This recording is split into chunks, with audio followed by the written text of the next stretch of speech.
Hey guys, and welcome back to the channel. It's a Sketch Monkey here. Today we're gonna have some fun and sketch some cars in different types of perspectives.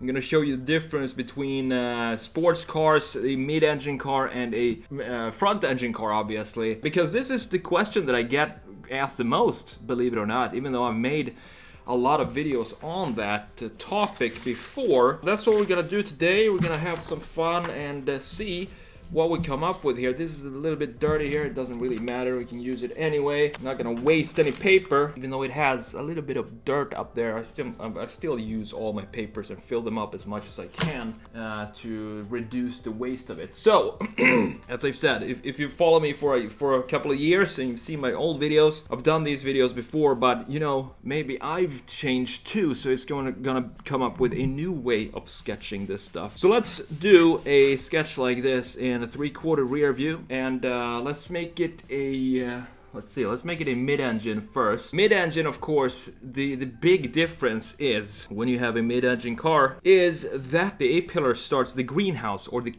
coupe of the car. It starts almost at the top of the front axle here. So that's the difference, but that's the key thing about a front engine, or a mid-engine car, is that it starts somewhere around here, and then you have the engine somewhere around over this place right here. So you have a lot more room in the back for the engine. That makes sense, because you don't really need a lot of space in the front if the engine is in the middle. So that's of course the big difference here with a mid-engine and a front engine car.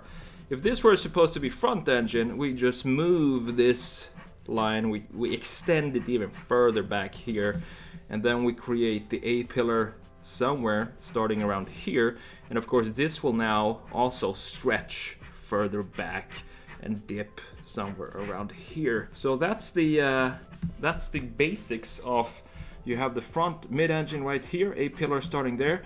If you want to have a front engine car, you need to move back the A-pillar, something like that, and then if you want to put out the base and stuff like that. So what does this mean if you want to sketch this in perspective, though? That's the question today that we're gonna try to answer, or I'm gonna try to answer it for you. The big difference is the same thing here. I mean, you just gotta take this view and turn it into perspective. We can make a 3/4 rear view here, put out the wheels like this, and the width of, as we talked about before, the width of these ellipses here is going to determine how much of a side view or rear view you have. This is kind of in between, 50% side, 50% rear view. So if this is a mid-engine car here, that means that we need to start the A-pillar somewhere around here, and then it dips something like that, and then the same of course in the back. So the back is probably sitting a little higher than it would if it's a front engine car. So we have something like this, and we can put out the side mirror, even though I usually don't like to do that because it's just a tiny little thing that messes up the overall shape of the car. But this would then be a mid-engine car. We can put out the exhaust and the diffuser and all of that if you want to do that. The key thing here is to just remember that we need to extend the rear. The rear needs to be extended, and the C-pillar needs to dip a lot sooner than if we were to have a front engine car. And then we can start to play around with the graphics if you want to.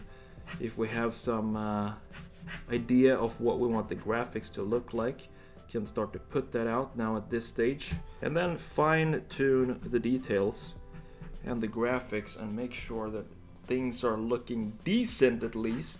It feels really good to be back with the big pen. Just sketching so much digitally, it's always good to come back to the pen. I like the friction of the paper. It just feels good to sketch like this again. And then of course we can put out some air intakes here if we want to, because why not? If it's a mid-engine car, engine needs to breathe, right? So you can put it out something like this, traditional Gallardo air intake right there. So let's do the same sketch now, but let's make it a front engine car. And let's see what the big difference is. I don't know if you can see Rosie going nuts back there. She always likes to be on camera. She always comes running when I start talking into nowhere. I think she gets confused, like, who are you talking to? What are you saying? So she always comes running and always want to be on the camera.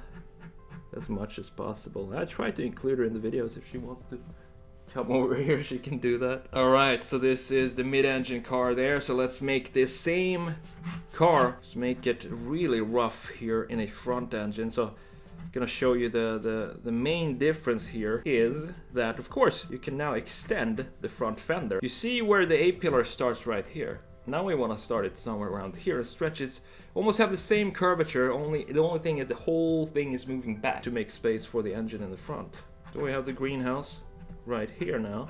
Can create the back glass. Maybe we can make it something like this. Why not? And then we can start to just create the rear design of this and start to play around with the graphics, because now the hard part is done here. We have the proportions of the car done, so we can start to play around with adding some graphic features, graphic design to this. Just play around with that. Not sure how I want the rear lights to be, but maybe we can have them be vertical, maybe? I don't think I've ever done vertical lights on a car like this, but let's try that. Let's try to make almost a square here, like that, and then we can have the lights sitting something like this, because why not? It looks kind of cool. It looks pretty cool in my opinion.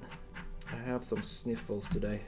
I apologize for that. And I also like to put out the rear far side wheel here. Also like to indicate the thickness of the rear wheels like that, because this plants the car to the ground. So here we have two different sketches here. Let's just, for fun, why not add some. Let's see, I have too many markers and I have no idea. This is a small piece of them. Then I have those back there, but I have no idea which ones are dry and which ones are actually working. Toner 3, gray. Let's see what this is all about.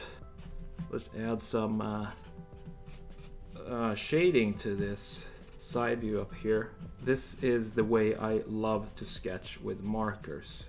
It's to just very, very loosely work with them.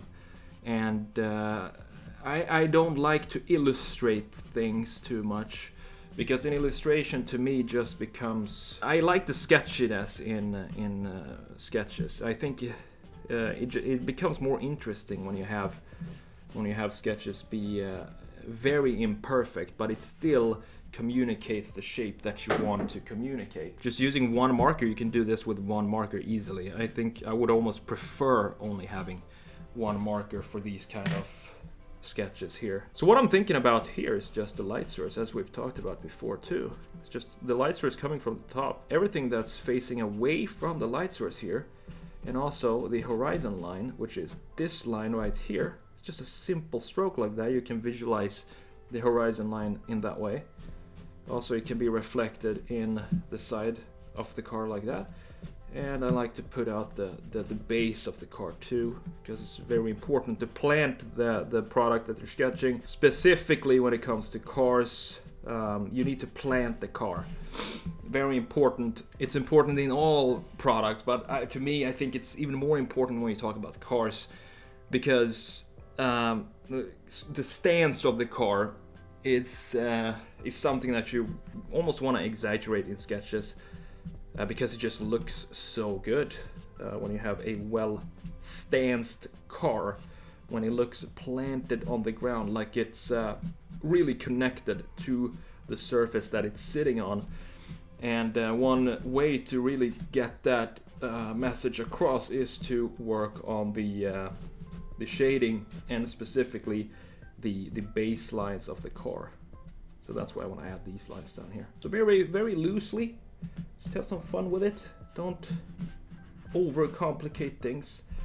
And there, I think that's it for today's video. I just wanted to show you this because I get a lot of questions about it, which I always appreciate, all the questions that I get.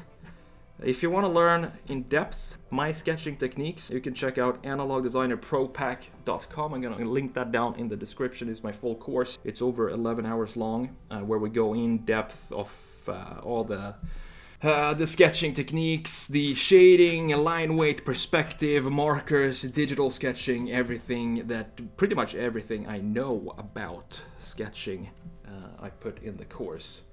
So if you're interested in that, just click the link below. Check out what people have to say about the course, first of all.